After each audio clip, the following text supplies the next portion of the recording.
con ơi, coi công an bảo vệ cho ăn cướp đất tôi là bà con ơi. Đất đai tôi không trả, không bồi thường bà mà coi như là cho đất không cho gia đình tôi, rồi bây giờ nhào vô ăn cướp đất tôi nè. Bà con ơi, coi giùm tôi đi bà con ơi. Coi giùm nghe cặp đi cho nó rộng xuống cặp nè. Bà con coi giùm tôi đi. Nằm ở đâu?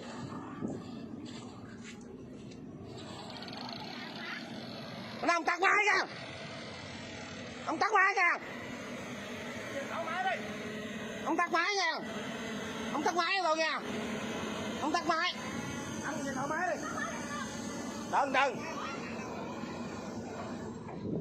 Ăn cướp hả? Quân ăn cướp. Ăn cướp bà con ơi. Mà ăn cướp vừa lá lạ.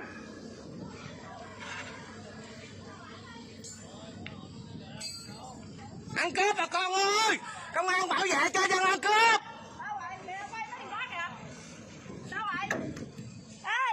Đây đưa giấy đây nè. Đấy nè. Giấy tờ nè. Cấp đất cho tôi cấp không nè. Cấp không nè. Ông Lâm Minh Thành ông cấp có 4 miếng giấy này nè. Rồi bây giờ ở đất đai hứa với tôi đưa đi thuộc địa. Lấy đất mà bây giờ không có xuống thuộc địa luôn. Rồi bây giờ cho công an lại bảo vệ ăn cướp đất tôi. Bà con ơi. Coi xã hội này còn gì nữa bà con ơi. Gia đình tôi còn bao nhiêu cái đất này à. Giấy tờ này giao không cho gia đình tôi. Mà bữa nay đưa đi á là không xuống thuộc địa để giao đất mà cuối cùng không đi rồi cho làm đất tôi. Hả? Phá cửa ông đông cửa ông làm vậy chị? Bảo vệ hả? Mấy ông bảo vệ cho dân cướp à? Mấy ông ngon á, ra quần đảo Trường Sa kìa. Bảo vệ kìa. Mấy ông đừng ăn hiếp dân. Đừng ăn hiếp dân. Ăn hiếp dân. Trời ơi, trời ơi, dân tộc Khmer này trời. Gia đình tôi chỉ còn có miếng đất này à. Lấy đất của tôi cướp 30 mấy năm rồi. Rồi bây giờ á, giao cho tôi nó đi xuống thực địa để mà giao đất mà cuối cùng không giao. Giao tôi 40 miếng giấy không gì nè bà con ơi. Con nào có trách nhiệm không vậy bà con? Bà con coi giùm đi bà con ơi, quá khổ rồi. Bây giờ mấy ông ra lệnh bắt hết luôn đi. Mấy ông chỉ bắt hết gia đình tôi, mấy ông mới được quyền làm. Còn không mấy ông có quyền làm. Mấy ông không có quyền làm. Đây nè. Nè, cặp giấy nè. Mời gia đình tôi lên để đi xuống á giao đất. Nhưng mà cuối cùng bây giờ á, hẹn 8 giờ sáng nay. 8 giờ sáng nay không đưa đi, hẹn một tuần nữa. Làm đúng không bà con ơi? Bà con ơi, cứu gia đình tôi bà con ơi. Bà con ơi, cứu gia đình tôi đó bà con ơi. Tôi là danh leo ở thứ ba nè, huyện An Biên, thị trấn thứ ba nè. Ông Lâm Minh Thành đã chỉ đạo cấp đất cho gia đình tôi 2 hectare. Nhưng mà cuối cùng á không cấp, chỉ giao 4 miếng giấy này không à nè. Trời ơi là trời ơi. Cứu gia đình tôi đi trời ơi. Đại ca nói lại cứu gia đình tôi. Bác chồng con không ơi, ông bà trên cao có thấy ông bà chồng không? Cho nên bảo không ơi, bác tôi 97 tuổi. Bà trên lên cái xuống gì bị đất này trời. Xã hội công bằng ở đâu? Dân giàu nước mạnh ở đâu? Chị trời ơi. Cấp giấy không nè trời, giấy không có mấy miếng giấy à. Đất đâu không thấy. Đất đâu không thấy. Mà chỉ thấy có 4 miếng giấy này nè bà con ơi.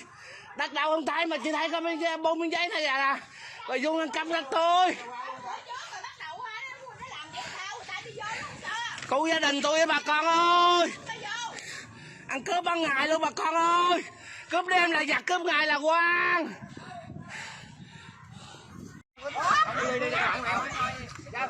Mày làm nhiệm vụ với con cắt gì? Đưa. Tôi mời ông leo nha. Điểm có điện thoại tôi đâu là tôi đi ra. Ông đưa điện thoại đi. Sao? Có sao mày làm gì? Hả? Mày đánh tao mày sao? Đánh người nha. Không quýnh rồi. Quýnh rồi, đánh người nha. Đánh người nha, bây giờ tôi nói nè. Bây giờ leo. Nghe lời tôi nói không? Khỏi tao quay rồi. Rồi đưa điện thoại anh con nha. Rồi đưa điện thoại đi. Đưa điện thoại đi. Đưa điện thoại cho ông. Anh muốn người thân anh bị theo anh thì tôi để kêu ba tôi gặp. Tôi kêu anh ba tôi ra cái. Tôi kêu anh ba tôi ra cái. Đi miếng nhìn nó ngại rồi. Ngã chết người thì đền. Sợ gì? Rồi ra đi. Chống người đó.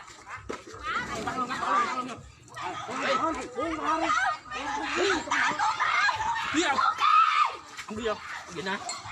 Đi ông đưa điện thoại tôi. Đi ông đưa điện thoại tôi. Xô đi, chống người đi, xô đi. Tôi đâu cần xô không? Giờ mặt ông đủ biết đi. Ông lấy xong đao trả tôi, ông hứa chở tôi bằng xe. Đao mà leo.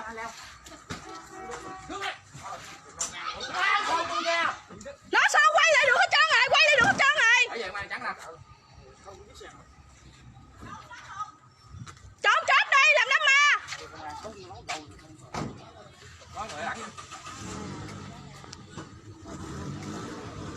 Đi với ai này?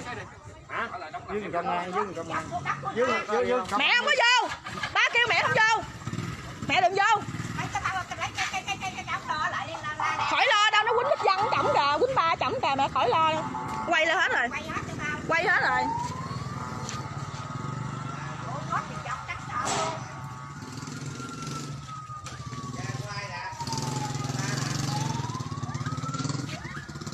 Lấy nón lá đem ra đây mẹ. Nè đủ má, chối đi. Kêu kìa đem nón lá đây mẹ. Quay cái thả cầm đá đi. Tao đi về nhà là tao chửi đá mẹ nè. Đây. Mày cầm đá đi. Cầm đá là xử lý rồi. Ủa? Tao cầm đá chứ làm chặt vậy mày? Không của mày á, mày chỉ làm hơi chuồng mày đi đuổi chạo thì mày có quyền nào đây cho. Hả? Em nó cầm đá làm chặt vậy mày? Hả? Đúng mấy mày chưa?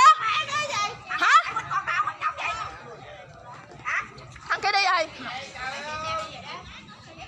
Đủ má thằng cái chốt vô trong lỗ đồn nha. Không mày chết mẹ mày với tao. Thôi đừng có làm tao nha. Cắt thạch ra đây. Cầm nó bảo hiểm vô thử cái đi. Nó thách mày đó. Là công an mà. Mày. Đâu phải mày mày nên nhớ con Hiền này chưa từng sợ mày. Nha. Cho bể đầu luôn nè, cầm nó. Bể đầu thử một cái đi. Chú quýnh không có đầu không sợ. Mẹ nó chồng mình nè, nó quýnh chết mẹ mà còn không làm gì được người ta nữa. Trời ơi, làm nhiệm vụ mày làm nhiệm vụ là con cặc gì vậy đi. Thằng Hiếu ơi. Hiếu rồi. Mẹ mày. Làm công an thằng đạo. Đủ mẹ mày chồng mền quýnh chết mẹ đó, không dám quýnh ta lại mà hiếp danh không vậy? Bi với Xu mày đi vô canh bắt ba đi Xu. Ba vô chổng canh bắt ba. Đêm này kiện Bi kìa, thằng Bi chạy đêm này về cho Đăng Khương sửa cái Bi. Chạy nhanh lên.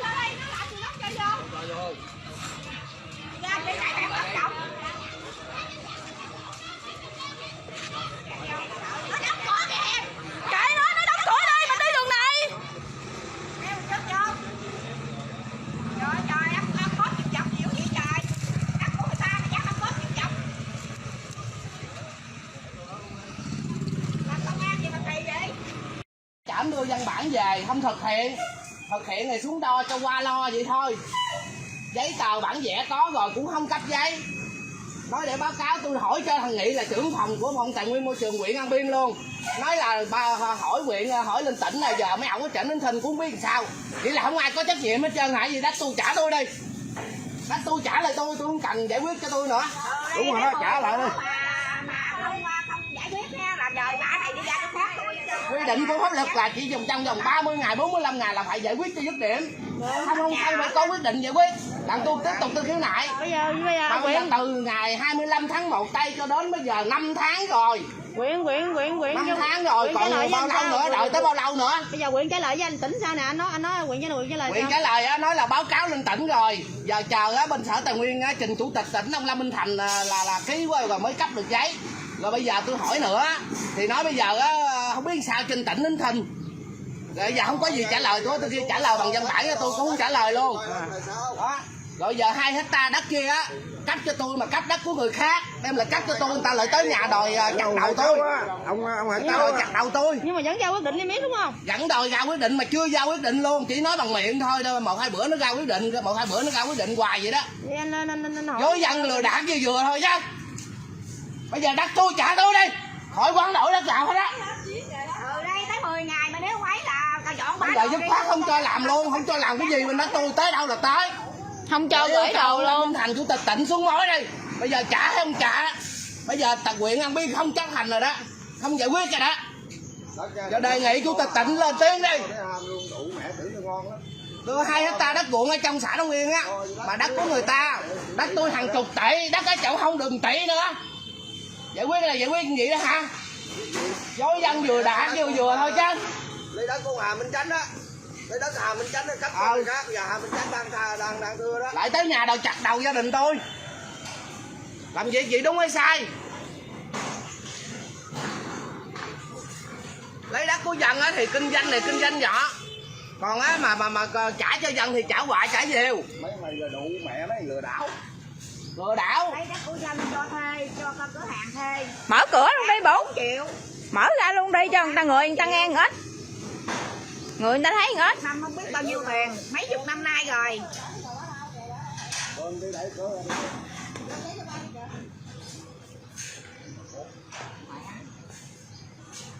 Mấy của người ta dân á đem cho mướn cho thuê lại. Cái tiền ăn vọng. Cán bộ á thì ở nhà lầu xe hơi. Lên đó chức vụ là nhà toàn là biệt thự không à. Còn dân khổ càng nghèo càng khổ. Dân giàu nước mạnh ở đâu? Xã hội công bằng ở đâu? Xã hội công bằng ở đâu? Cướp đoạt tài sản của dân để lấy làm phân chia cho nhau rồi tiền lợi nhuận là bỏ túi tiền. Yêu cầu chủ tịch tỉnh ông Lâm Minh Thành xem.